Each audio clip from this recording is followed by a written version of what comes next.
Test, test, test. Good, good, good.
All right, good evening, everybody. There's just three of you on right now, and that's fine. But you can keep your microphones muted, but if you would turn your cameras on, that's kind of proper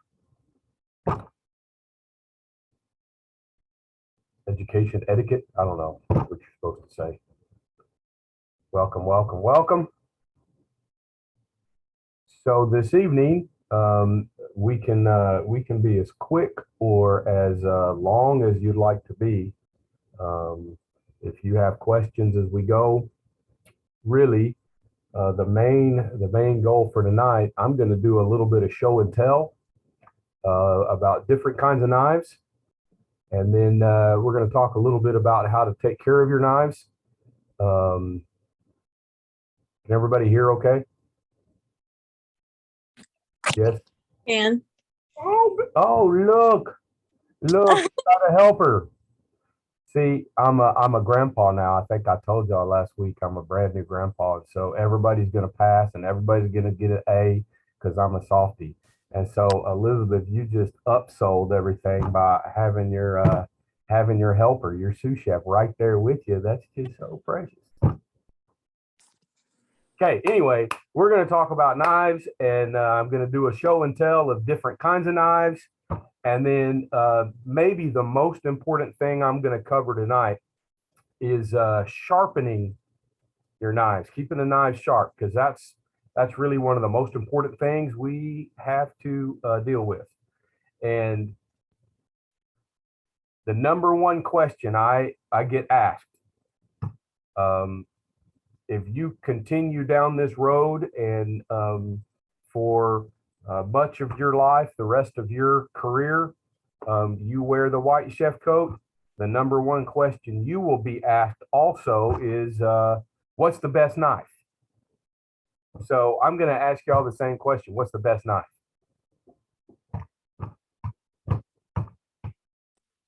I'm gonna take a guess and say serrated. Okay. For Any other me bro? personally, I would say, oh, for Go me ahead. personally, I would say a paring knife just because my hands are small. Paring knife. Any other guesses? Donnie, welcome. What's the best knife? That's the question that I started class off. I asked you this question. What's the best knife? We've heard serrated and we've heard paring.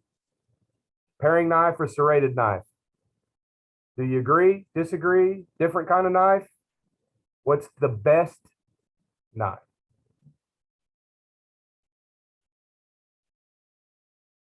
There a brand you like? A lot of people are thinking that whenever they ask that question. You know, do you like Hinkle?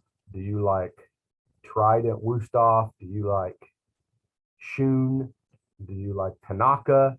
What's the best knife? Tick tock. Tick tock. Anybody else? Here's the real answer. Okay. Sharp. That's the best knife. Sharp knife.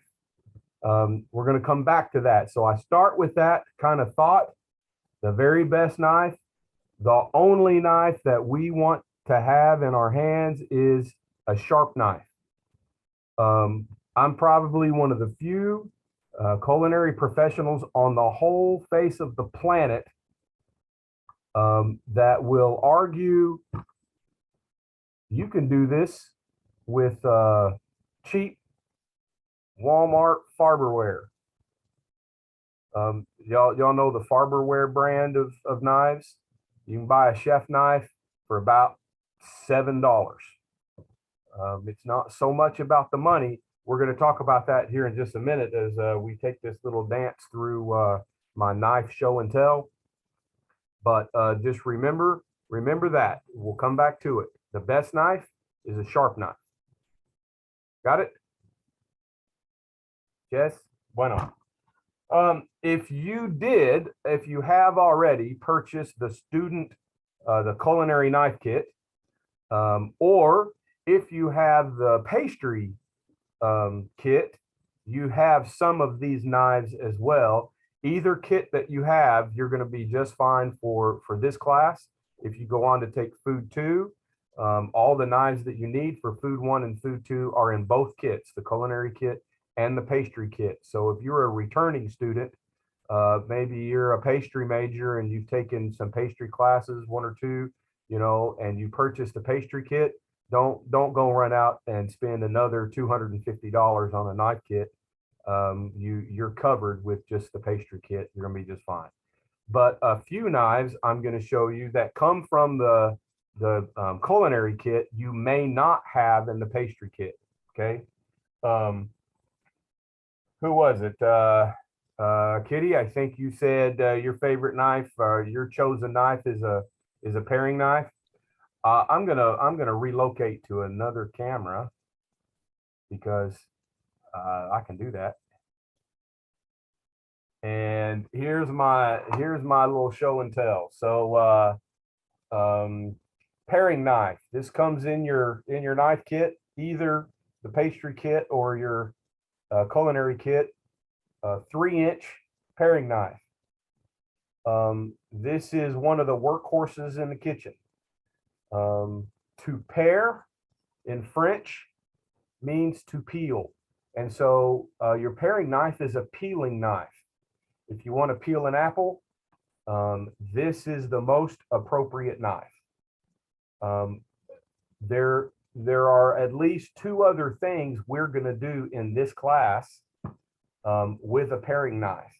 And that's going to come near the end of the semester. Our most difficult classical cut that we learn in this class is a tournée. And we're going to tournée potatoes. We're going to do it with the paring knife. That same week, I'm going to teach you how to break down or fabricate whole chicken. And we're going to do that with a paring knife. We're not going to use a boning knife or anything like that. If you go on in culinary and you take meat and seafood, you're going to learn half a dozen different ways to fabricate chicken using different knives. In this class, we're going to do a few things with a paring knife. Okay, I'll put that right here, mentioning that that final cut. Some of you have this. Its nickname is a bird's beak. Should be obvious with the curve of the knife. The sharp part, the blade, is on the inside of the curve. This is the tournay knife. And so this is the proper tool to use to execute a tournay. Again, we're not going to do this until the end of the semester. If your kit does not have this knife, if you purchase the pastry kit, like I said before, you don't have this knife. If you got your knives on the interwebs somewhere, you went out to Amazon and you asked the Amazon little drone or the Amazon truck to drop off a Mercer student knife kit because you saw the ones at the bookstore and you didn't want to pay that price, so you went out to the Amazon like other smart people do when we're trying to save money. That's what I do, so that's why I thank smart people, because I think I'm smart people. Anyway, you probably have a knife kit that doesn't have this knife. Y'all don't go out and buy one special knife. I'm a little bit like an Alton Brown. If you're familiar with Alton Brown, he's kind of the science guy on Food Network. Prominent Food Network figure from mid 90s when Food Network started till probably 5-8 years ago. He hasn't fallen off the edge of the planet, but he does more live stuff, a lot less on television. But if you recall Alton Brown, one of the things that was kind of the hallmark of what he taught, you should never have in your kitchen single-use tools. He was really big on multi-use tools. So a tool that you can use for multiple different tasks. Tournay knife is a single-use tool. This is really only used to tournay. Paring knife, I can peel, which is the appropriate use of a paring knife. I can tournay with a paring knife. I'm going to teach you how to fabricate chicken with a paring knife. Some fine detail cutting I can do with a paring knife. I can carve fruit and vegetables. If I'd learned how to do that in China, then I would be able to do that. I could do that with a paring knife. Multi-use tool, single-use tool. As long as you have a paring knife, you're going to be just fine in this class, even if you don't have the tournay knife. Clear as mud? Can I get a thumbs up? Give me an amen. Okay, that's fine.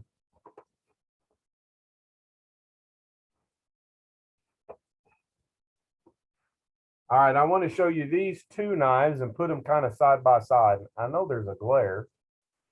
Sorry about that. Hard to control light in my office. But anyway, here you go. Unmute your microphone. You don't have to right this minute, but I'm going to ask a question.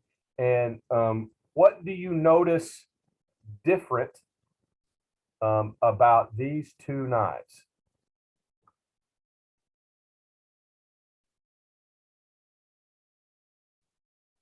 If I can get in here, you can get them both.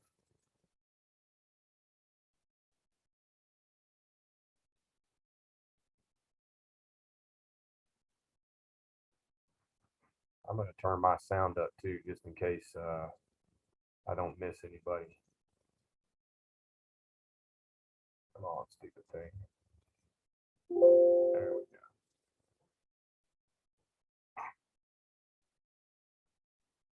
What's different? What do you notice that's different about these? Anything? One has a indent and the other one is pretty much just a straight edge. Yeah, so you've got this straight edge right here, right? And then you have this sort of a dimple right here. That's what you were talking about, Kitty, right? Yes, chef. That's exactly right. So, utility knife. Okay. Now listen, I'm going to be honest, transparent. 31 years as a trained culinary professional I've spent in this business, 31 plus years. I have never used a utility knife.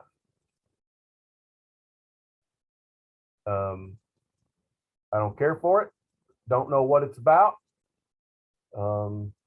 Anything you can do with a standard utility knife, I do with a chef's knife.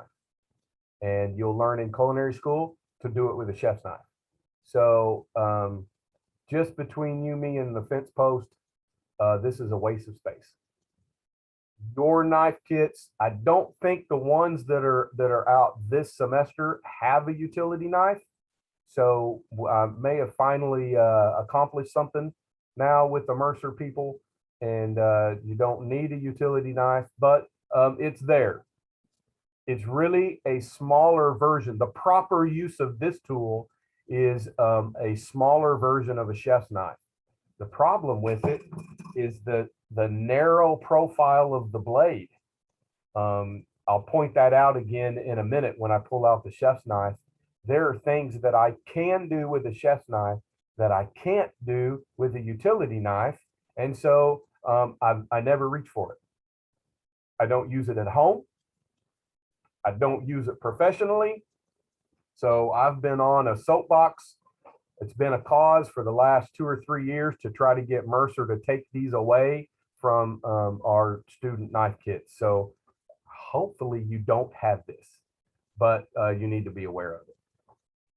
You should have this. I'm going to show you something different here in a minute. Mercer sells this. Mercer calls this a boning / fillet knife. And if we're going to be very, very technical, there is a difference in the two. There is a difference between a boning knife and a fillet knife. They may have the same profile, the thickness of the blade. They both have this little dimple.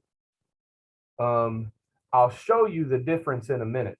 This knife is actually a little more flexible. It bends a little bit. So it's a little more flexible than a boning knife should be, but it's not nearly as flexible as a fillet knife should be. I'll show you that in a minute. Maybe that's why they call this both a boning knife and a fillet knife. But anyway, there you go. You won't use this knife until you take meat and seafood. And if you're a baking and pastry major, you don't have this knife in your kit. We have a few extra of these knives. So if you take some additional culinary classes and you go take meat and seafood, there's going to be a few extra knives for you to use in that class, these kind of knives. Questions, complaints, compliments? Come on now, give me the compliments. Flatter. Okay, Latoya, you win the prize. Okay, flattery gets you everywhere with me, you know. Anyway. Okay.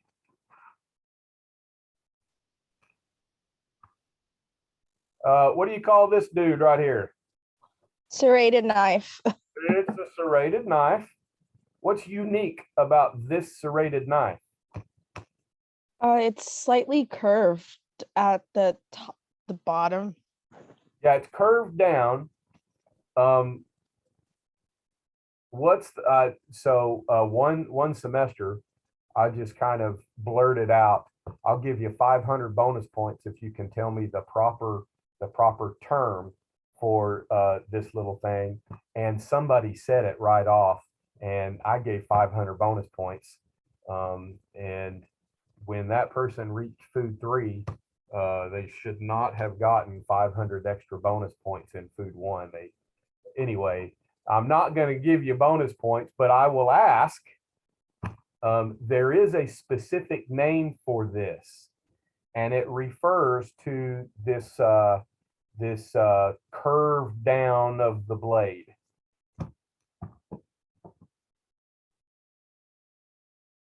Take a guess. I don't know. I'm scared. Chef's gonna make fun of me if I guess wrong. Look, I promise I will not make fun of anyone while we are live and in class. On my way home tonight, I'll make fun of you behind your back, but right here live in person, I won't make fun of anybody. That was wrong. Wasn't that, Latoya? I see you just shaking your head. That was wrong. I know. I apologize. I shouldn't have said it quite like that. Offset. This is an offset bread knife. Now, it's serrated. You can cut anything with this that you would use a serrated knife. A serrated knife is great for tomatoes. Getting through that thin but kind of real testy outside skin of the tomato. You know, serrated knife is easy work of that. A bread knife, you want this serrated edge. Technically, I'll show you here in a minute, every knife, even the nice razor straight edge, is serrated.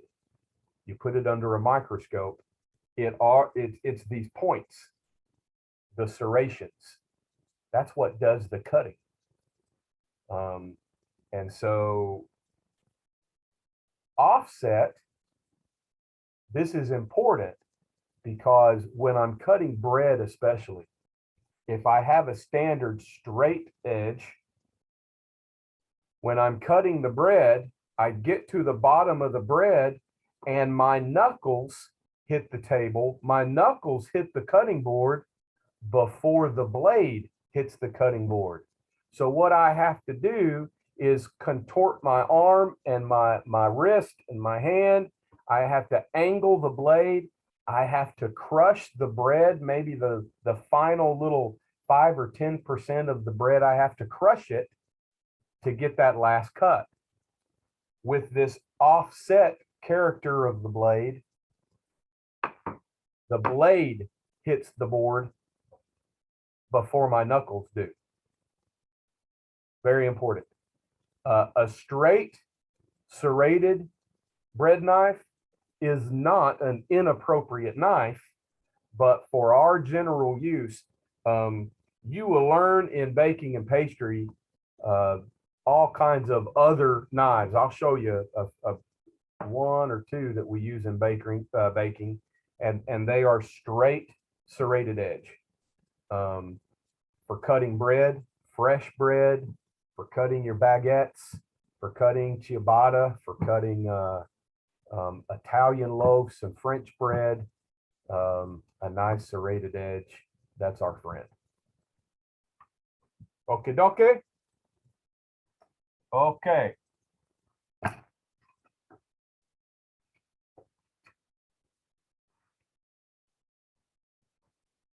Chef knife, the workhorse of the kitchen. I would say comfortably about 98% of everything that I've done in the last 32 years, professionally and personally at home, has been with chef knife and paring knife.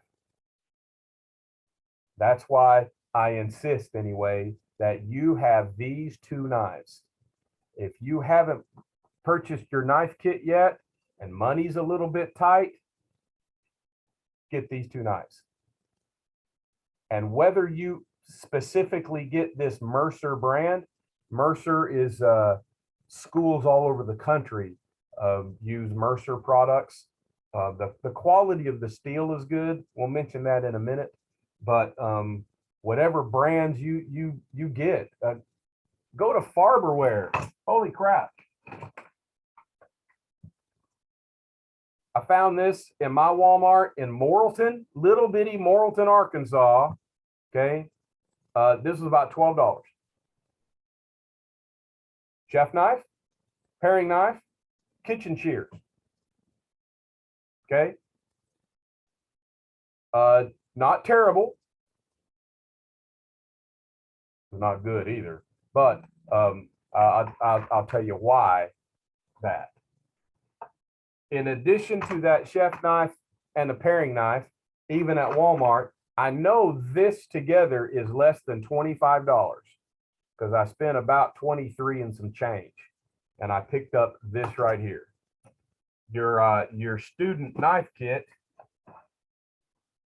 includes a hone or a steel. They'll call it a sharpening steel. And I want us to use proper terminology, okay? And we're going to cover this very last thing we're going to talk about this evening here in about 30, 40 minutes. The last thing that we're going to talk about is the difference between honing and sharpening. So even though this thing is called a sharpening steel, it's really called a hone. And what you're doing when you use this is honing, H-O-N-E, hone. You're honing your blade, okay? I'm going to set this off to the side, and we're going to come back to that in a minute or a few minutes, okay? So now my last little, this show and tell, I have in my Walmart store, I have the next to cheapest knife that I think exists in the state of Arkansas as far as a chef knife goes. And it comes with this fancy sheath, this plastic sheath. Okay, it does kind of protect the blade and protects your hands while you carry this around. This is, you know, Walmart has its own brand of all kinds of houseware items called Mainstay. You familiar with that? You've seen Mainstay products throughout a Walmart store. This is a Mainstay knife. It comes in a set of 3 knives. It says it has a chef knife, a utility knife, and a paring knife. Okay. The paring knife is more like a pen knife. The utility knife is close to a utility. The utility knife is close to a paring knife that's just a little bit long. And then there's this. Okay. Now, first thing to know about this knife, it's a stamped blade. It's made in a factory. There are big rolls of sheet metal, stainless steel. And there's a roller, I guess kind of a cookie cutter. And the sheets, this roll of sheet metal runs down a conveyor, is pulled down a conveyor, and this giant roller, heavy roller, cuts these or stamps these out of the steel. That's why it's called the stamped blade. The profile of the blade and a small little, more of a prong, I guess, kind of a spike that comes to about right here in the blade. The handle is made in another part of this factory. And before this is all put together, once the blade is stamped, it's ground, it's polished, but first this edge. So there's a grinder that makes this bevel, and then there's a finer grinder that puts on the edge. You can see the knife, you can see the bevel down to, you can see that line, which is its sharp edge. Okay. It's a pretty firm knife as far as, you know, trying to bend it. It's really thin. It is super lightweight, and it's just glued into this plastic handle. Super lightweight. Okay. Here's the problem. It's soft steel, which means professionally, the volume of work that we do on any given day, I have to stop. There have been days that I've cut 150 pounds of potatoes, 50 pounds of onions, 30 pounds of tomatoes, 50 pounds of carrots, 50 pounds of celery, all in about a 3 or 4 hour period. And there's urgency in the kitchen, and we've got to get stuff done as quick as we can. The problem with this knife, I can do all of that work, but I have to stop about every 20 minutes and hone the edge. I have to refine the edge to keep it sharp. Okay. Second time now. Remember, we started this evening. What's the best knife? Sharp. Sharp knife. That's the best knife. I don't care if you use a Walmart Mainstay knife. If all you can afford is $3.50, $4 for the knife, then flip and go to Walmart and buy a $4 chef knife. But you are going to work hard at keeping the knife sharp. You're going to have to stop a lot. Now, if I'm cutting tomatoes, for example, I have to stop. I have to clean the knife. Then I get my, then I get the hone out and I hone the blade. Then I have to clean the knife again. I've got to get all the little metal shavings and the little filaments off. That's a physical contaminant. We don't want that in our food. And then I can go cut again. Okay. If I have, let's say I have 4 hours and I've got 150 pounds of potatoes and 50 pounds of onions and 50 pounds of carrots and 50 pounds of celery and about 30 pounds of tomatoes, and I have to stop every 15 or 20 minutes, basically wash my knife, sharpen it, wash my knife, and then start again, I will not get all of that done in the 3.5, 4 hour time period that I have to get it done. Does that make sense? That is why professionals especially will say, you really ought to stay away from this. It's a junk knife. It's a garbage knife. Well, I contend that if that's what works for you, you do you. But you know that an inexpensive, cheaply made, soft steel formulated knife is going to mean lots and lots of extra work to keep it sharp, but it's cheap. It's inexpensive and it's cheap. The steel that's in this blade, it's an American made knife. Incidentally, again, I'm not going to so boldly say, hey, I'll give you 500 bonus points. Do you know the formula for steel? What are the two main elements, the two main ingredients for steel? Don't go Google it real quick. There's no cheating. Anybody know?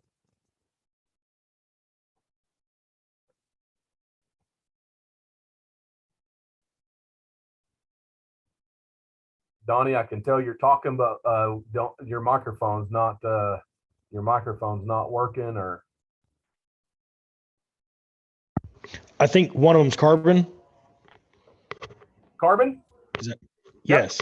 Yep. You hear the name high carbon steel? Carbon is a key ingredient.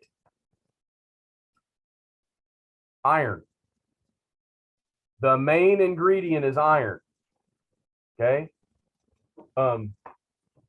In truth, these cheaper, like the Mainstay and Farberware knives, there's actually a high aluminum content, and that's what keeps them so very inexpensive and makes them so very soft.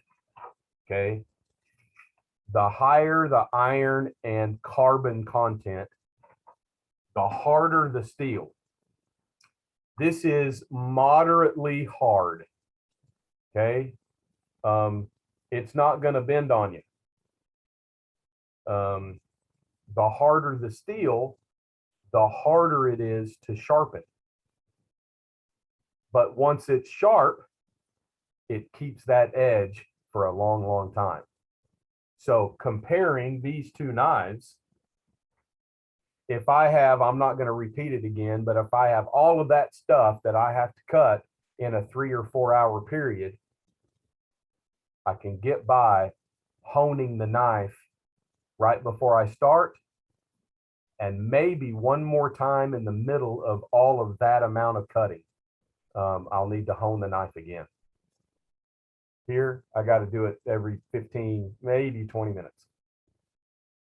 I would much rather have, as an employer, I would much rather you have harder steel, harder steel.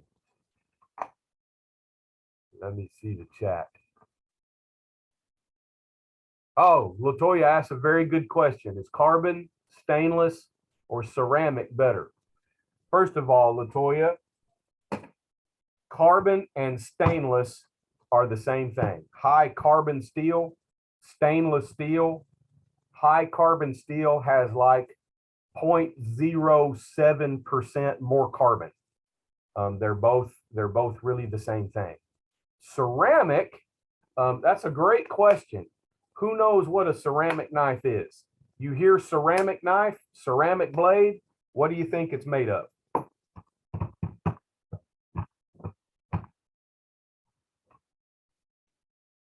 Made of ceramic. It's made of porcelain, like the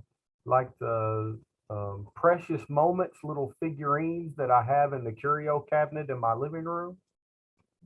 Because I'm 192 years old, I shouldn't have said that, y'all. Somebody might have little Precious Moments figurines in a curio cabinet in your living room. I have a story about a Precious Moments figurine. Remind me, and I'll tell you after class. It's kind of cute, actually. I will wax a little bit personal. Do you know how ceramics are made? Just a ceramic little statue or figurine. Do you know how ceramics are made? So ceramic figurines are made, you know, from porcelain, clay. It's kind of a mud slurry stuff. It's poured into a form. A little bit more is poured out, and then it's allowed to kind of dry in that form. The form is removed, and you kind of refine the edges just a little bit, and then it goes in a kiln. And in a kiln, that what makes the mud, the dried mud, a ceramic, is that it is fired. It's baked really super high temperature. My mom and my sister do this. They do ceramics, and the kiln that they have goes to like 1800 degrees. Most of their ceramics, they fire at about 1500 degrees. So that's really, really super high temperature, right? A ceramic knife is still metal, okay? So don't think it's the same material like a china plate. A ceramic knife is made from zirconium oxide. If you're a science person and you're into the periodic table and chemical formulas, zirconium oxide is ZrO2, little two subscript 2. ZR2, zirconium oxide. Zirconium oxide powder is pressed in a form kind of like the cookie cutter that stamped blade is cut from. And in that form, under super high pressure, the zirconium oxide or zirconia powder is compressed. And then while being compressed, sounds a little bit like making a diamond, it is fired, it is baked at almost 2000 degrees. The zirconium oxide knives, ceramic knives, are the hardest knives on the planet. You can't sharpen them with a whetstone. You can't sharpen them with a standard sharpening steel or hone. You have to sharpen those with a diamond hone or whetstones. that are made with diamond dust. Only diamond will sharpen a ceramic knife. So there you go. Based on that, whichever you think is better is still really up to you. The benefit of a ceramic knife is it is very, very difficult to go dull. It's very hard to sharpen, and the harder the thing is to sharpen, once it's sharpened, it stays sharp for a long, long, long, long, long time.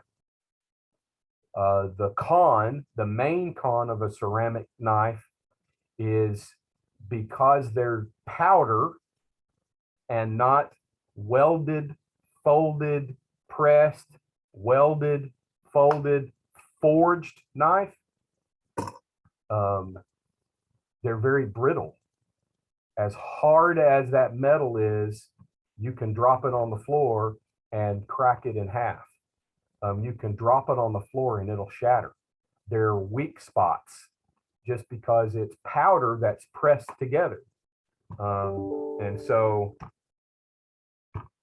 pros and cons, there's pros and cons to everything. Pro of a cheap knife, it's cheap knife. Doesn't cost anything really. Con, it's cheap knife. It's soft steel. You got to work hard to sharpen it. Pro, moderately priced. I would consider that a pro. I've got knives that are pushing $1,000 a knife. We won't talk about those. Y'all don't get those kind of knives. That's kind of the Lamborghini of knives. And I'm telling you, Lamborghini is a very powerful car. And y'all need to learn how you four on the floor, and you need to learn how to use a clutch before you get behind the wheel of a Lamborghini. Before we talk about Tanaka knives and handmade, personally custom Shun knives and things like that, use a moderately priced. One of the pros of this is the quality of the steel. Con, you know, and I'm not a Mercer paid endorser, but I really can't think of a con, especially a forged blade. It's just a good quality all around knife. Ceramic knife, pro, you get it super sharp, almost scalpel sharp. It's going to stay sharp for a long, long, long time. Con, you sneeze on it wrong and you'll probably chip the tip. Exaggerating a little bit, but there you go. Any other thoughts or questions or about this stuff? Okay, really quick, I want to take you through, I do this in the in-person class. So y'all deserve exactly the very same stuff, right? That's part of this experiment that's going on with online culinary arts education. I'm going to take you through another little show and tell of some other interesting knives. These are not knives that you get in your knife kit, and may or may not be the types, some of the knives you might see again in culinary school. Some of these you definitely will not see again in culinary school. Okay. Here's another one of those. This is a 14-inch. This is a straight serrated edge. Okay. You could use this for bread. Hopefully I established that I really think that offset bread knife is best for bread. This is a cake knife. So you baked a cake, you take that cake out of the pan, and you want to take the one cake and turn it into 2 or 3 layers. This is the knife to use to cut out the layers, not your chef knife. Your chef knife is too clumsy. Your chef knife is going to ball up. It's going to roll up sections of the cake right out of the middle. This will not. The best thing to use for layering a cake actually is a cake wire. But if you want to explore baking and pastry more, then take the baking and pastry classes. And those are executive pastry chefs, and they're experts, not me. Uh-huh. All right. We talked for a minute about this, the knife that's in your knife roll that is Mercer kind of calls a boning / fillet knife. Okay. See, this is the same profile, isn't it?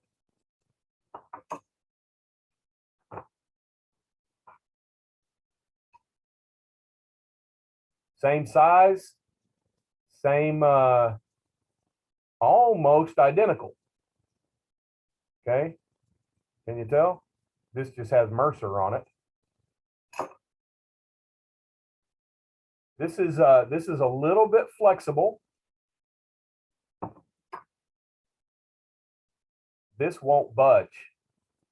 Okay, same pressure, even a little bit more pressure. Okay, this is a boning knife.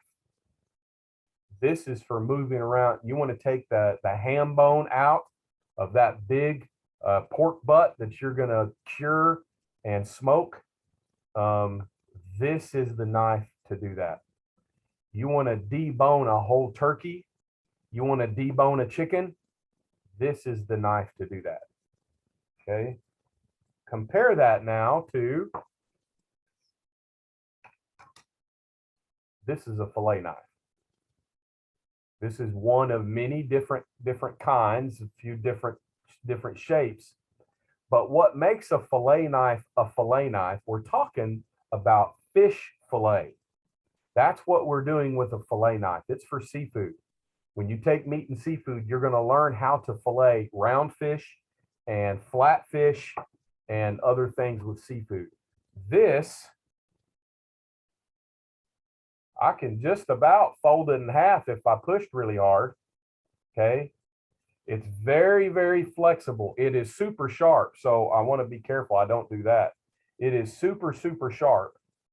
But I can go around that fish without clumsily going through delicate fish bones. And then I leave some fish bones in the salmon fillet or the snapper or whatever the case may be. And then I have to spend time with the fish tweezers and clean all those bones out. Okay. That's the difference where you have kind of the one knife. That's the difference between the two: boning knife, fillet knife.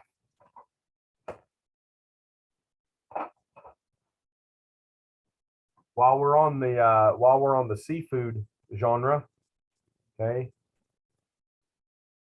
Any seafoody foodies? Donnie's shaking his head. You know what this is, bud? Any idea? Is that an oyster knife or shuck knife? That's an oyster knife. This is for shucking oysters. That's going to be your favorite thing to do in meat and seafood. I promise you, it's going to be your favorite thing to do. Maybe not.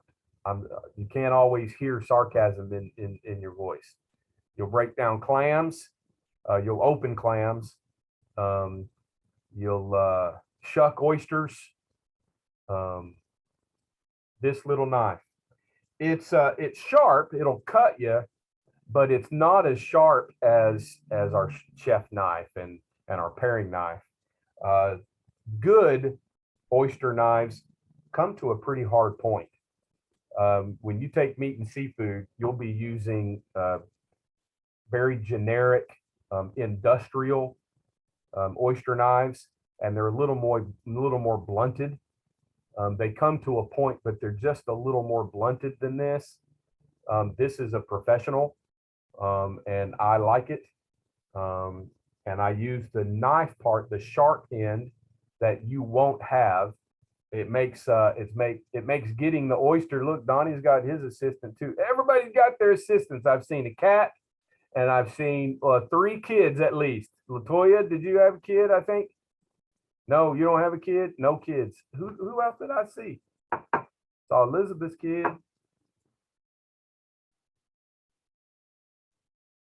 Kitty, you had a cat, didn't you?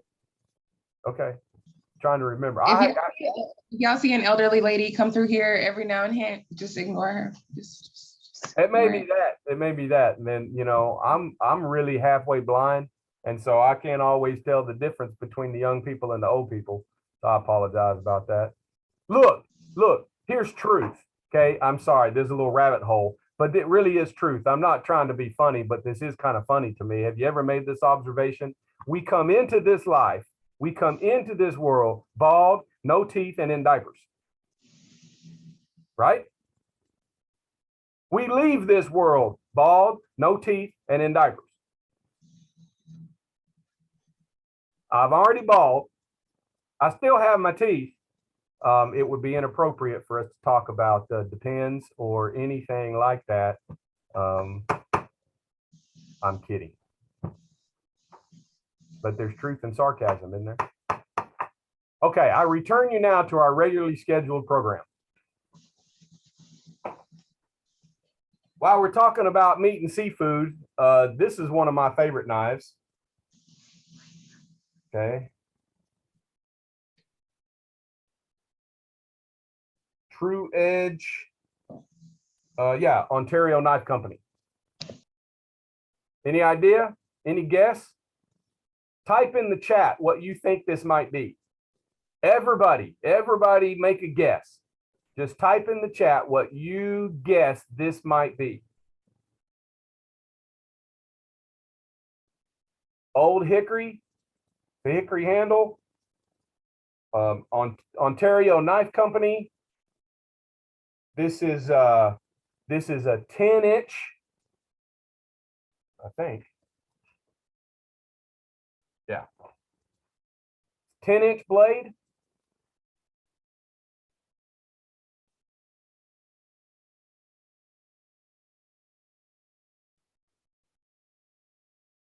All right, I see the guesses starting to come in.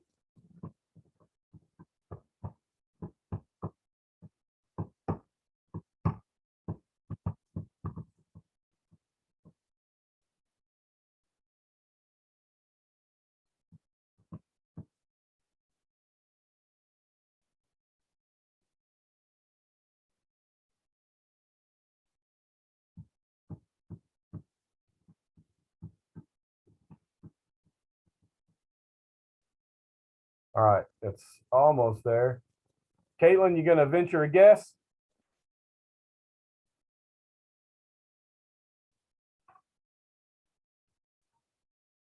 We'll wait about another minute.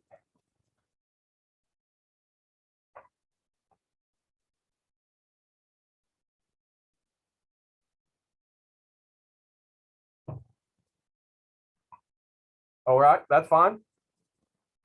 So before I tell you, most of you said a meat knife. Donnie said meat knife for preparing different cuts. Latoya, Elizabeth, what do y'all mean by meat knife?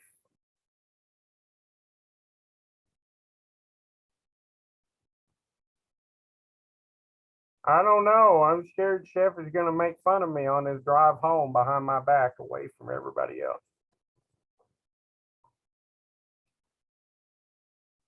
Okay, steak knife. Interesting. Butcher knife. This is a proper butcher knife. A little more fat right here. The reason it's a little more fat right here, this right here is the sharpest part of the knife. And this right here is where you're doing most of your cutting, most of the butchery, not back here. This is the knife I want. When you take meat and seafood, I hope I don't scare any of you away from meat and seafood. Unless it changes, and right now it might. We have a brand new to the class. We have an instructor that's teaching meat and seafood this semester for the first time, and she might make some changes. But one of the things that you do in meat and seafood lately, just because of cost and price and availability, COVID has made a few things difficult.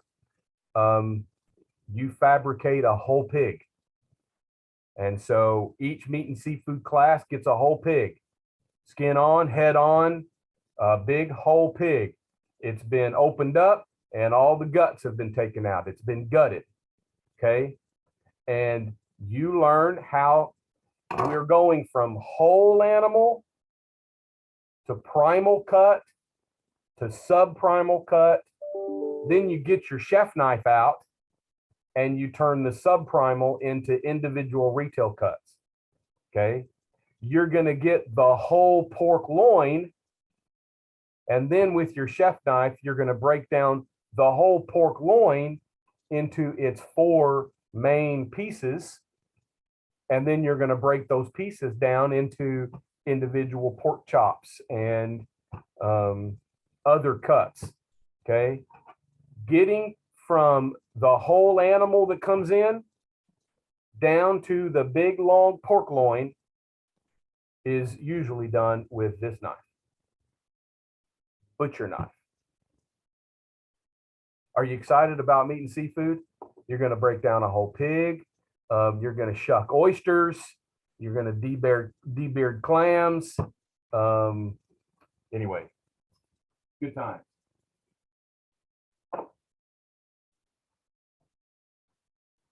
So while we're still on the meat and seafood piece, what do you call that?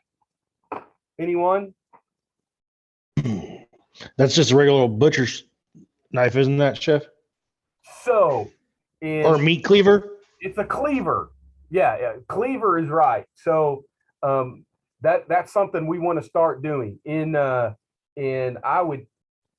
Arkansas language.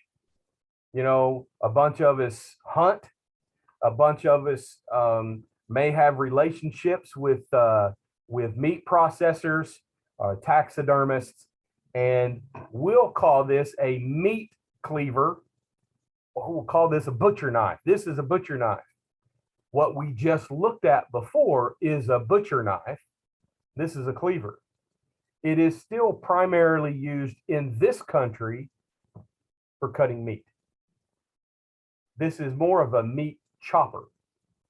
It's heavy. Okay. This knife is about 3.5 to 4 pounds. That's a heavy knife in your hand. Okay. It's intended to do some hard work, heavy damage. Okay. I don't know if I shared with y'all last week. Maybe I did. Everybody joined at different times, but the summer of 2008, I was one of 28 executive chefs from the United States to work at the 2008 Summer Olympics.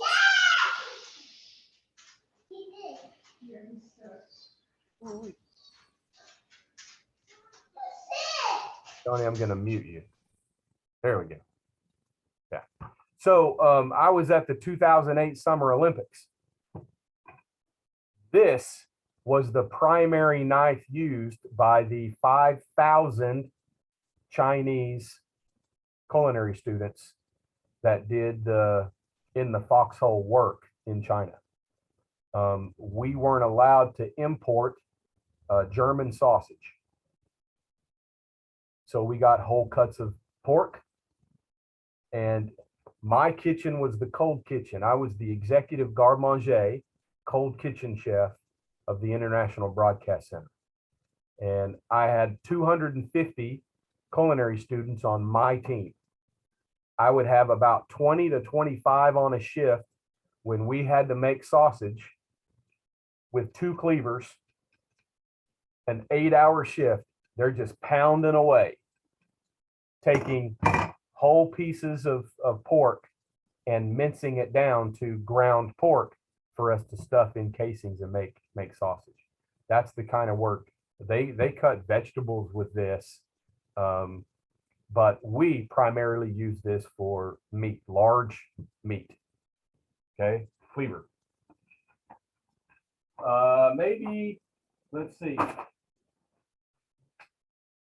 Maybe the last thing, you will not see this knife again. I guarantee you, especially in culinary school. And unless you go out and buy something like this, you won't see this again. And I don't recommend you go out and buy anything like this. I'm a knife collector. So I'm gonna have something like this anyhow. This is almost 6 pounds. This is heavy duty. Okay. I'll get this up here a little bit closer. You can see, you know, just in relation to my hand, how big this is. I would like to see, let's take a minute and type in the chat. Give me a guess what you might use this for. Okay. Look at how it's shaped. Know that it's between 5 and 6 pounds. I mean, it's as big as my hand.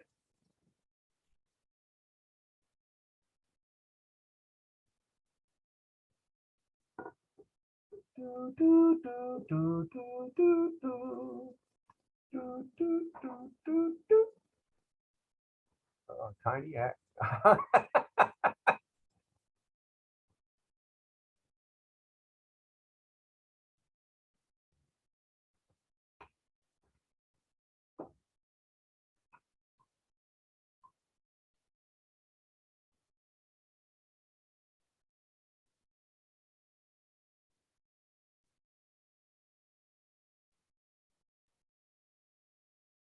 Anybody else gonna?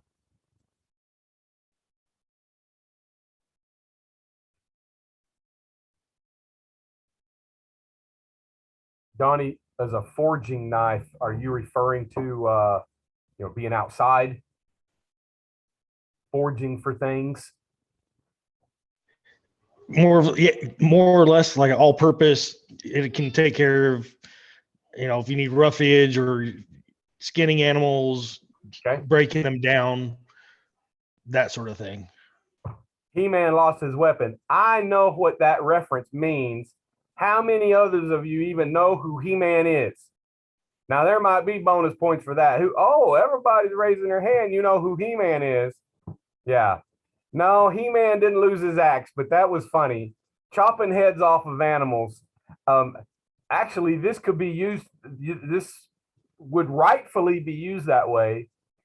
This is another, around the world, we would also call this a boning knife. But this is a boning knife in a different way. Yeah, what Latoya just said right there. This is a boning knife to chop through bone. As big, as hefty, as heavy duty as this is,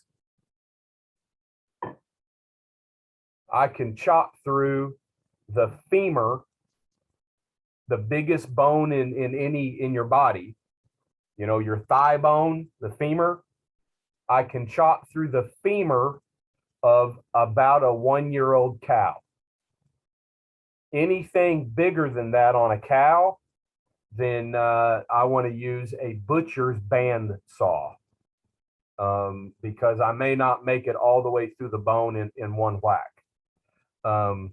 Now, Latoya's got a point there, and we won't get into well, you'll experience this in meat and seafood, because one of the first things you're going to do, I don't watch CSI, so yeah, chop through the bones like CSI, I guess, was on last week. My wife and both of my daughters are gaga about Castle, and so yeah, maybe you would use this for one of those kinds of things, but this is recorded, and I'm not going to advocate that kind of behavior with this kind of knife. We can talk about that offline. Call me on the phone or something like that. And no, seriously, you will see how how difficult it could be with just your chef knife, just the standard butcher knife, how hard it's going to be to take the head off of the pig. You know, getting around all the muscle and sinew and connective tissue and organs that are in the neck, you still have that spine to contend with. And it's not as easy as you might think. It fits together as a jigsaw puzzle, something like this, boom, one whack, head rolls off. Heads will roll. And then they'll make a whole new CSI episode about that. And I will put the boning knife away. That's all we're going to say.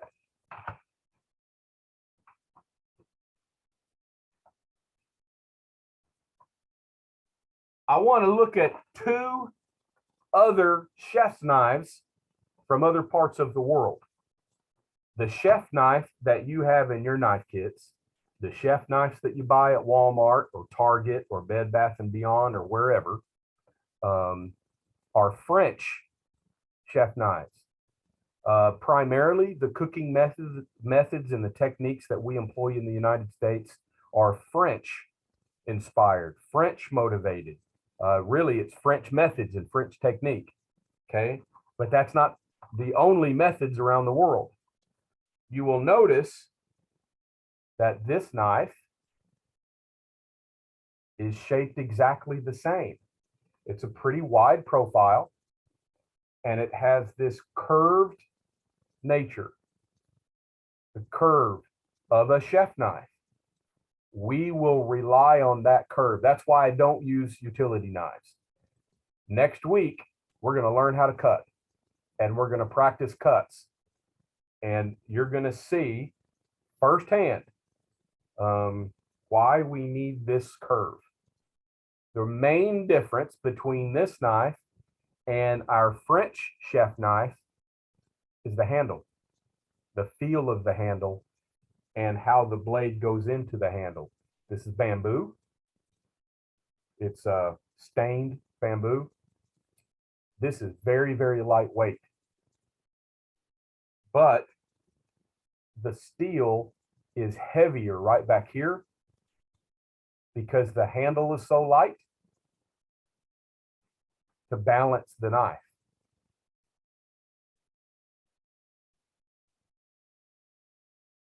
I always embarrass myself sometimes whenever I try to do this. And I balance it on my finger. You should be able to balance the knife right at the heel, at the back of the blade. And if you have a good balanced knife, if you can balance it there, then you have a good working knife. Okay. The steel of Japanese blades is just, I mean, second to none. German knives, the steel formula is almost proprietary to that country. Swiss knives, a different steel formula, proprietary to that country. Japanese knives are among the best blades, the quality of the steel, they're among the best in the world.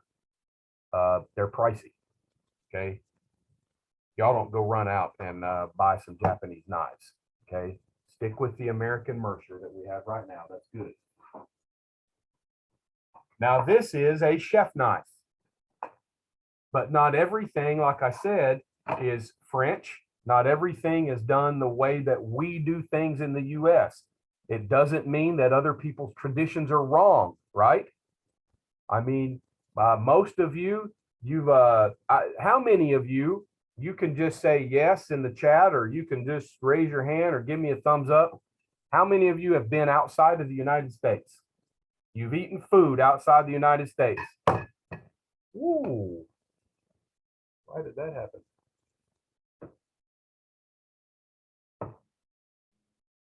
Hello. We'll fix that. Okay. How many of you maybe had, let's say, how many have been like to a McDonald's outside the United States? Donnie has, Kitty has. Is it exactly the same as getting an Egg McMuffin or a quarter pounder with cheese in the US? Somebody, just what's different about it? Well, in Japan, for example, a lot of the desserts are green tea paste or cherry blossom, and in like any Central American country, they have something called mac yuca, which is yuca is a type of root that is really similar to potatoes, but a lot more starchier, and so they deep fry it. That's one of like the main things I've noticed, at least. Yuca's a little bit sweeter to the potatoes, not like sweet potatoes. And it's dangerous to eat if not cooked. Yeah. Donnie says better. My point, and you too can very directly relate to this. My point is, we are accustomed to our way, and we may end up with the same food, but other countries have their influences and they do things their way and their flavors and all of that. This is a chef knife. Ever seen anything like this before? This is from the Middle East. This is a Serbian chef knife. This one's handmade. Chef, Yes. chef, they use those in Kuwait and Iraq as well. Yes. Are you prior service? You Yes, serve chef. what branch? Marine Corps. Hoorah. Right. Well, my daddy was a Marine. I was raised by a fourth generation Marine. Got you. All of my family were Marines, except me, my older brother, and my younger brother. Well, I married one as well, so we got a house full. Thank you for your service. Yes, sir. What was your I don't know, it's MOS in the Army. What was your Marine occupation? I was in military police. Okay. You handled the people before I did. I was a legal specialist. Okay. Paralegal. So I worked in JAG Corps. Gotcha. I didn't do that kind of work in the JAG Corps. I wrote wills, I wrote family care plans, pre-deployment packages, and we can talk offline sometimes about Yes. the very little limited service that I did. I was involved in the prosecution of 2 conscientious objectors right at the beginning, April of 2003, after we had initially invaded. Yes, sir. I was already in Iraq at that time. My unit I was at Fort Jackson, South Carolina. That's where my service of enduring freedom was in. Not run it in anybody's face, but I was in the air condition in South Carolina, prosecuting National Guard people who said, I don't want to go, I don't want to serve. And anyway, took that serious. Last knife next to the last knife I want to show, okay? This is all over Asia, but this is primarily a Japanese knife. It's called the Nakiti knife. Nakiri. You'll see in the United States this referred to as a duck knife. If you're in China, for example, this is the knife that would be used to break down that crispy skin, fried, roasted, air pumped Peking duck. That's going to be broken down with this knife, a Nakiri knife. But we are incorrect in this country when we say that this is just a duck knife. Next to the cleaver, this is also used as a vegetable knife, just mass producing, the kind of cutting that I was referring to earlier. If I have 100 pounds of potatoes and 50 pounds of carrots and blah, blah, blah, in China anyway, this would likely be the knife that gets used for that. Okay, one last knife.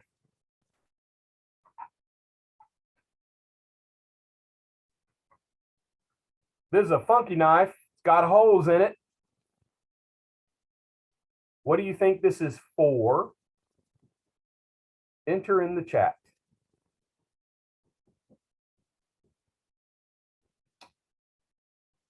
I guess that this is for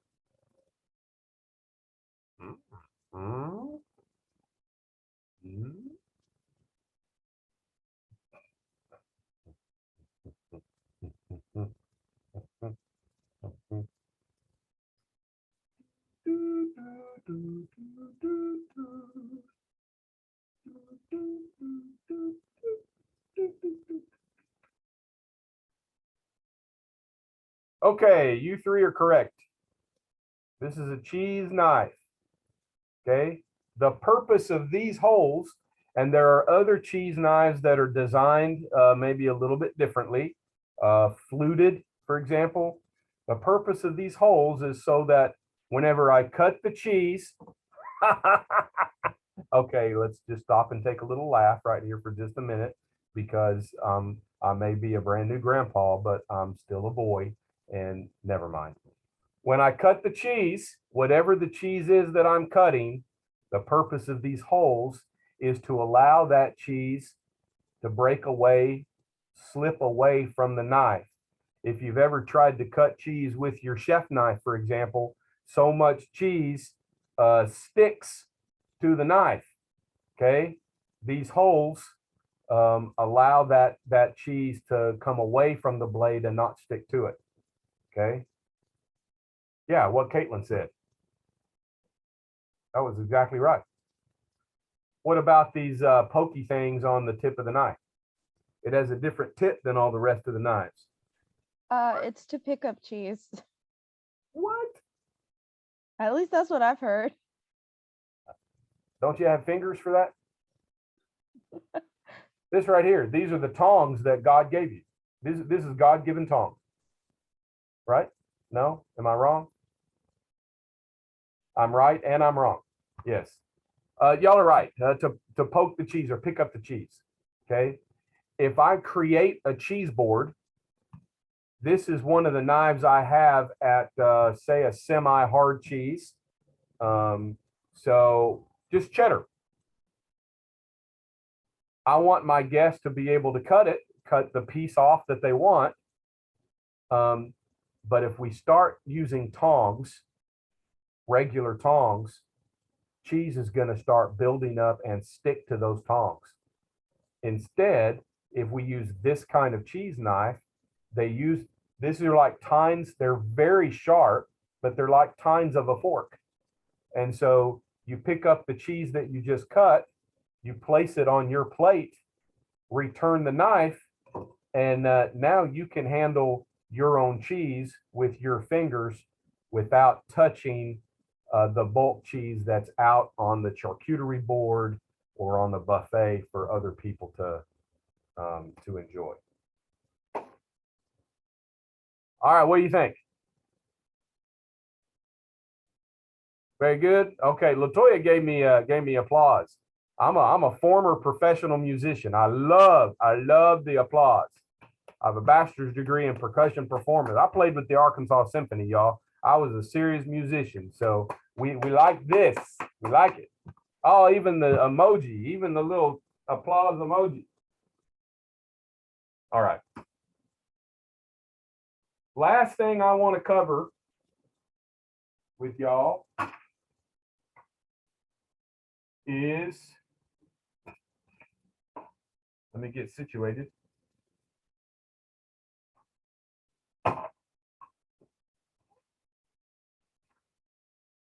This dude right here.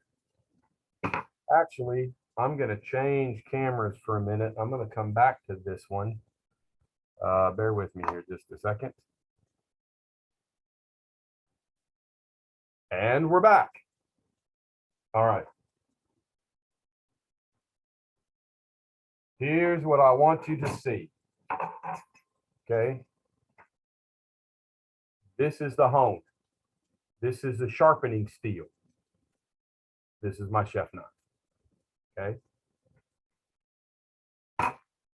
After tonight, at least until next week, I'm going to give you your first piece of kind of practical hands-on homework. There's not going to be anything that you're graded on, but this is something that if you really do this and you apply yourself this week, you'll really, I'm going to show you 3 different methods, 3 ways of honing your knife. I want you to practice all 3 until one of them kind of emerges as the one you're most comfortable with. Then you stick with that, okay? I'm going to show you the 3 primary methods that are used around the world today, used in the US today, and I don't care which ones, what you pick. I know what's comfortable for me. I've been doing this a long time. 2 of these are a little bit awkward for me because it's not natural. It's not part of my practice, but such will be the case for you. I have students that gravitate to each of the 3, and so that's fine. It doesn't matter. I don't feel like my job is telling you this is the size of knife you're supposed to use. For example, in your culinary kit, next week when we start cutting, if your culinary kit you bought from the bookstore came with an 8-inch knife and a 10-inch knife, use both until one of them feels more comfortable for you. I was the executive chef at UCA for a number of years. My sous chef was from Mexico, Noe Gomez. And Chef Gomez, smaller than me, smaller hands than me, shorter than me. And he preferred a 12-inch chef knife. When I was just doing something really quick and I reached for his knife, holy crap. That was just like, I don't know, I'm trying to cut a tomato with a big daggum samurai sword. Hate it, hate it, hate it, okay? 8-inch knife is for me. That's right for me, okay? You try all 9s until one fits your hand the best. One just feels natural to you. Each of these 3 methods of honing the knife, you practice all 3 until one kind of emerges as I'm more comfortable doing this, okay? Now, since I'm in my office, I'm sitting down. You do not do this sitting down, okay? Y'all need to just get ready. This business is all on your feet. And so we're going to spend time on our feet, okay? So let me tell you, kind of break down very, very basic, very simply the science of what's going on, okay? Under a microscope, this nice, fine, straight edge, under a microscope, it's serrated. And there's all these burrs. If you look at it, it's real, real jagged, and you have these different burrs, okay? As I cut a tomato. Well, I start bending the burrs. I cut some more of the tomato. I bend a little bit more. I cut some lettuce. I bend a little bit. I cut chicken and I hit the bone. Well, I might bend a lot. In a single shift, you're bending these burrs. Make sense? The hone pulls the burrs back out, straightens those burrs. We want to do this often. If you're using the Mercer knife, the amount of cutting that you are probably doing, you need to do this a few passes every time you cut something at home. You're going to do this a few passes every time you're going to cut product for class, okay? And that's going to be just fine. If you do that, if you hone your knife that often, then you're not letting those burrs bend very much, and you're truly straightening them back out. Okay. I'm going to show you these three, and then I'm going to end here in just a minute showing you what it means to sharpen your knife. And don't go out and get stuff to sharpen. You can use what we have at the culinary school, but here you go. First thing, the proper of all of these methods, sharpening and the three methods to hone, your motion with the knife is always going to be heel to tip in one continuous fluid motion. Okay. Your goal is to always be at around 20 degrees. Okay. How do I know 20 degrees? You make an L, a perfect L. What's that? Do y'all remember high school geometry? Latoya, 90 degrees. 90 degrees. It's 90 degrees. Okay. What's half of 90? Quick, do math. 45. So half of the L, you can kind of eyeball it, 45 degrees. What's half of 45? Woo, woo, quick. 22 and a half. 22 and a half, and that's pretty daggum close to 20, right? So I can see 90, I can see 45, I can see 20 to 20-ish. Make sense? You have a cheat. Okay.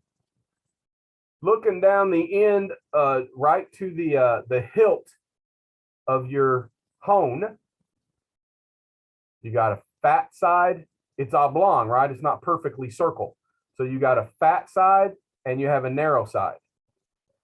The narrow side, the top of this narrow side, the outside down to the steel is 20 degrees. So if I hold, I got to get the right angle in the camera. If I hold the spine of the knife against the smaller side, the smaller of the circle, the small end of that of the hilt, and I hold that against the knife blade and just pull it out and visually look, that's 20 degrees. There's your cheat. What I don't want to see is this. You're at 60, 70 degrees, one or two passes, and you just ruined your knife. You've ruined the blade. 20 degrees, very, very important. 18 to 25 degrees is ideal. Okay. Smaller knives, if you're sharpening a surgical scalpel, that's at 10 degrees. And you have special machines to do that. Okay. I learned, and I've done for almost 32 years, a motion that is towards me. And some are uncomfortable with this because I'm passing the knife almost right into my hand. Okay. I am going to stand up. I'm going to need to stand up to do this just cause. Okay. You're going to hold that hone pretty firm. And it doesn't need to flop around. Okay. So this first method, I call it old school because I'm old school. I think anything that's 20 years or more in the past, we'll go ahead and call that old school. Okay. Heel to tip, starting at the tip of the hone, all the way out at 20 degrees, the full length of the blade in one fluid motion. Okay. Heel to tip. And then I come underneath the hone and I use my fingers just a little bit and my hand, my wrist, to adjust the angle back to 20 degrees on the other side. Heel to tip. So it looks like heel to tip, heel to tip. Does that make sense? This is a section of this recording that y'all will probably want to go back to and maybe review a few times. Okay. I am applying just a little gentle pressure, but I'm not pushing against the hone, okay? Look, right now, especially something like this, this is about you learning the technique. This is not about speed. This is not about you trying to do what you see on TV, which is mostly wrong. This stuff that you see Gordon Ramsay do, is back and forth stuff. There are other techniques and there are other methods. Like we talked about the Serbian knife. There are other ways of doing things. I'm showing you the three primary methods that are going to be right every time. Don't feel like you've got to come and you got to do this sort of thing like you see the butchers do, or you see the chefs do, who have been doing it for years and years and years. I want you to be deliberate and methodical and get the technique right and get the technique down. Notice that from my shoulder, a lot of movement, moving my elbow out. The motion is in my knife hand, that arm. That's what's doing the moving, not the hone. Okay, we got it? 20 degrees, heel to tip, tip of the hone, hilt of the hone. Again, people get squirrely about this these days. And so I call this the new school method. It's a little safer. Same method, 20 degrees, heel to tip, but you start at the hilt of the hone and work away from you, underneath. Does it make sense? The technique is the same. Heel to tip, heel to tip, heel to tip at 20 degrees. Questions about either one of those? All right, I'm going to see how well this moves down to here.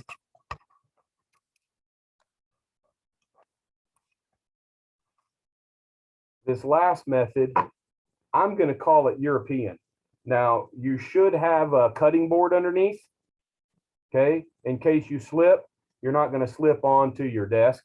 You're not going to slip onto your kitchen table or your countertop, okay? You're going to slip on the cutting board. You always put a towel down because the tip of the hone, that's going to slide around all over the place.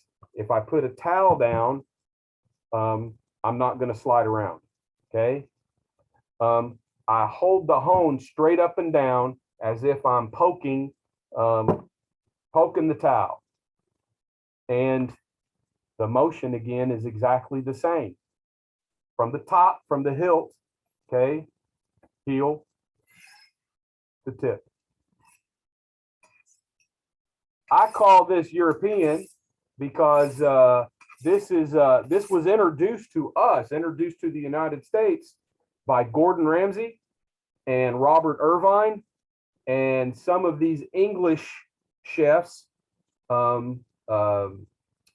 Jamie Oliver, some of these folks that have come to the US and have brought some of their techniques and methods with them.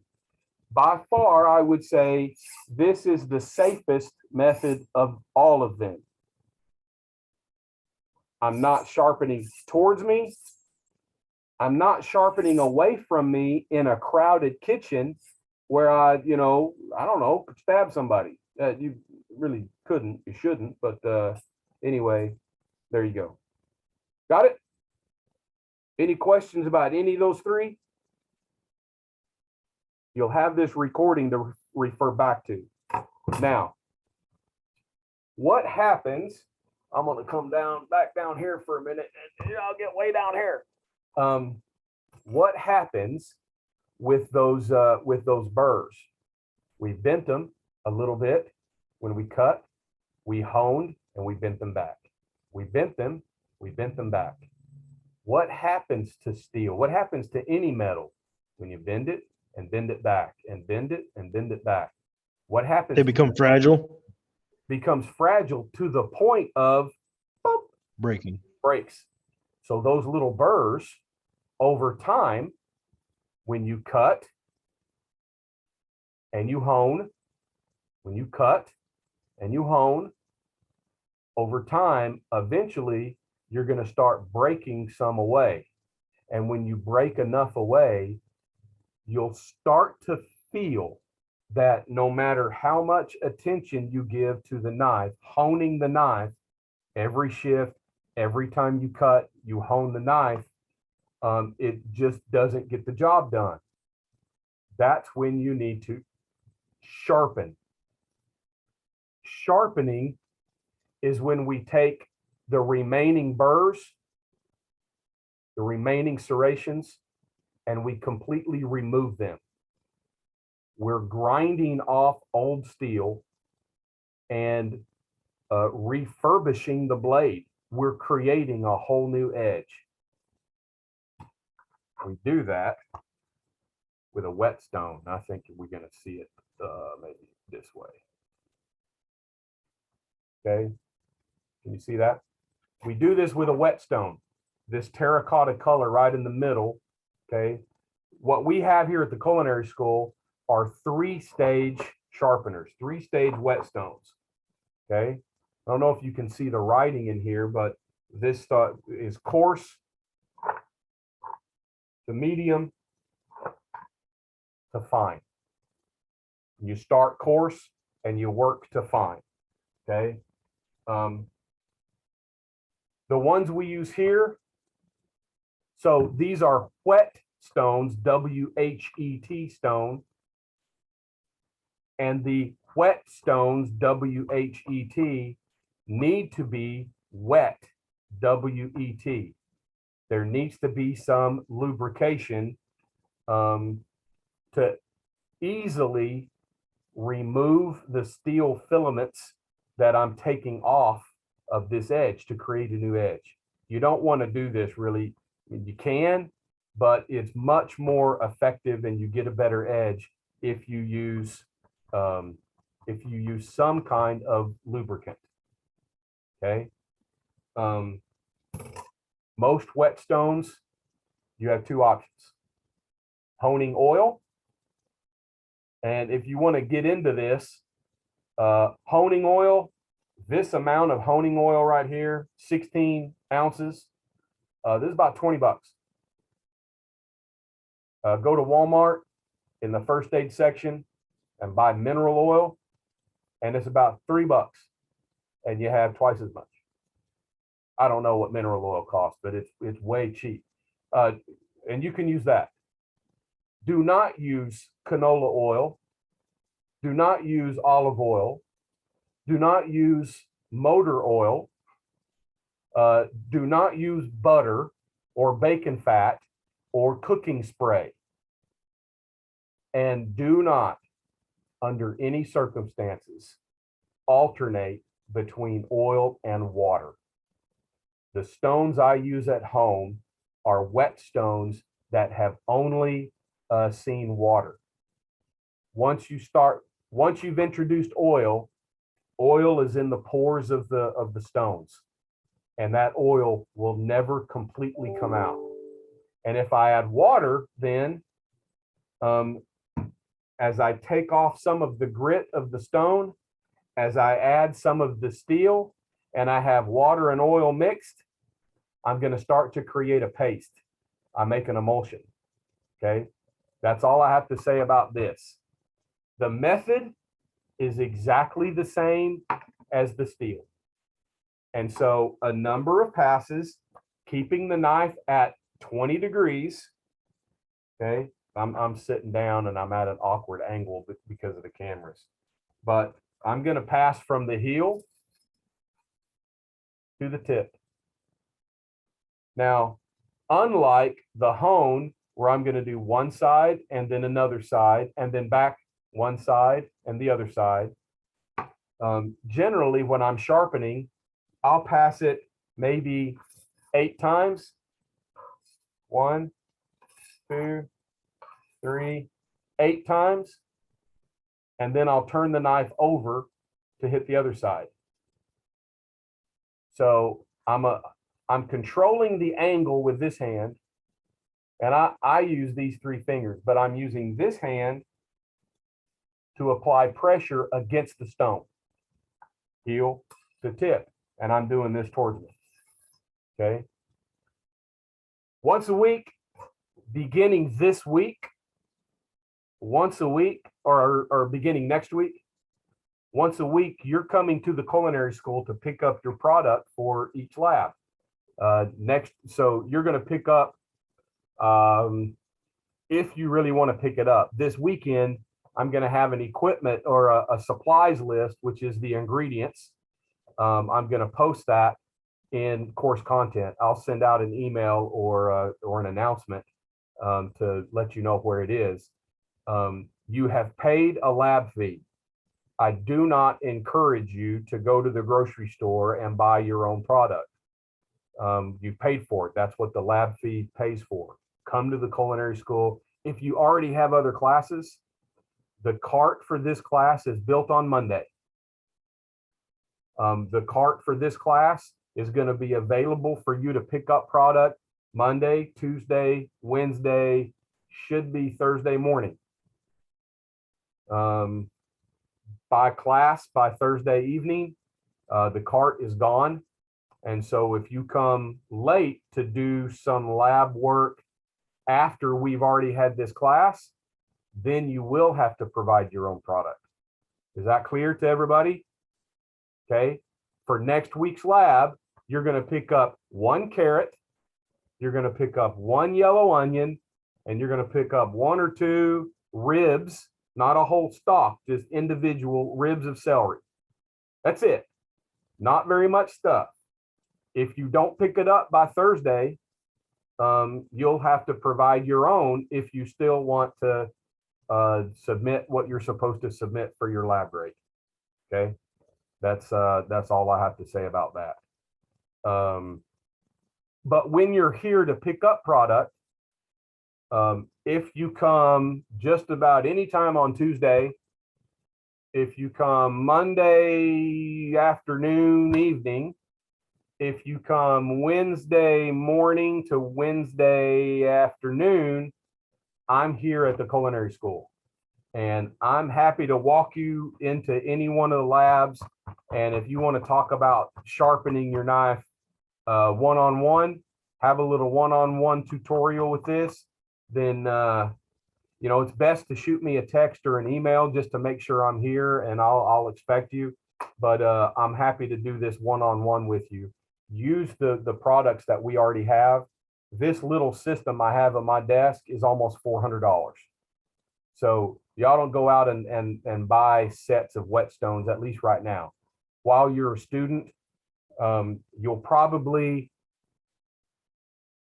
if you're practicing like we're going to talk about next week, if you're cutting using your knives every time you're cooking at home, you probably ought to use these stones, the wet system, probably once each semester. You don't need to go out and buy this for yourself. If you want to learn more about this, come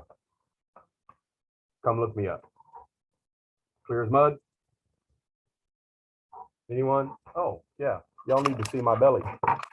And I dropped that camera again. I gotta work on that. Okay. And we're back. Oh, Chef, I didn't want to see your face. That's so terrible. What questions do you have? I'm done.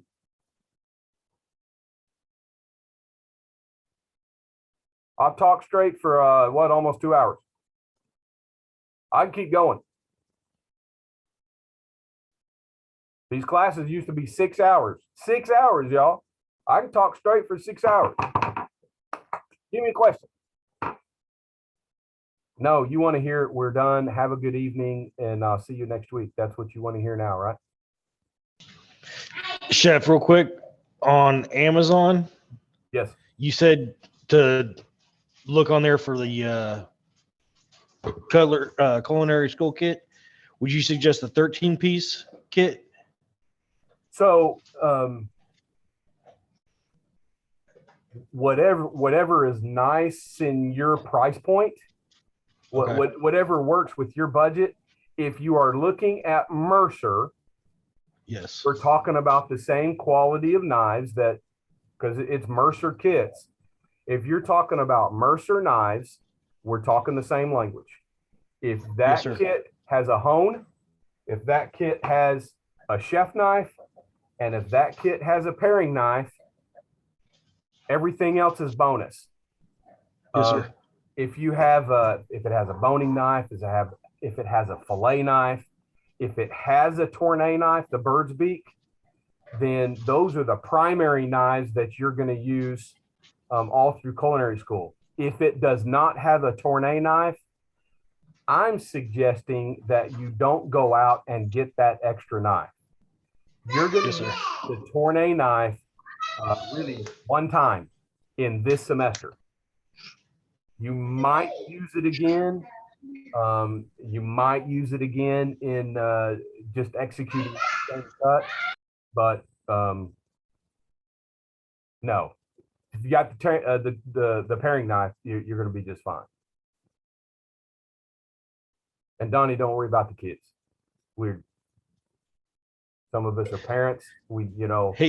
He's out of control. He's 2.5. Oh, condolences.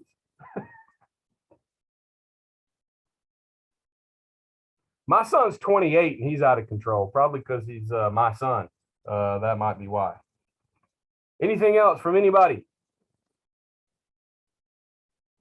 Your product for next week's class, your product will be ready to pick up by noon. It's the morning product ID class that builds our cart. By noon on Monday, it's ready to pick up. The people that work in purchasing down in that area are there from about 8:30 in the morning, guaranteed about 8:30 in the morning till about 3:30 in the afternoon. There's somebody in the culinary school generally till,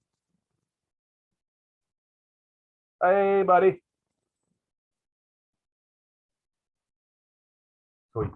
Sweet. There's somebody in the culinary school generally up until about 5 or 5:30. Tuesdays and Thursdays, well, Thursday I'm in my office. Thursday, there'll be a little bit of an echo. I will be shooting this from one of the labs, one of the kitchen labs. And so the sound here is going to be a little bit different, but that's all I have to say. Come to the culinary school and pick up product. All right. Anything else? Everybody have a blessed evening. Have a good rest of your week, a good weekend. Out of full transparency, I had a very, very important, I had a very significant thing to do Tuesday evening for my doctorate. And so that put me a little bit behind on my grading. I'll have everything graded by tomorrow. So if you've noticed, don't hate on me thinking I'm not ever going to get to the grading. I'm not one of those instructors that's going to wait until the week of spring break. I'll do all the first half grading. No, I try to keep up with that on a pretty regular basis. I'm a student just like you are, and sometimes I get a little bit behind. You should feel good that because I can relate. I hold pretty hard to due dates, but we can talk, and there's grace and all such as that. Anyway, I'll have all the grades updated, everything graded by end of the day tomorrow, and we'll be caught back up. If you have problems, questions about anything, shoot me a text. Donnie, why don't you just stay on for just 1 minute, okay? Or maybe 2 or 3. And everybody else have a good night.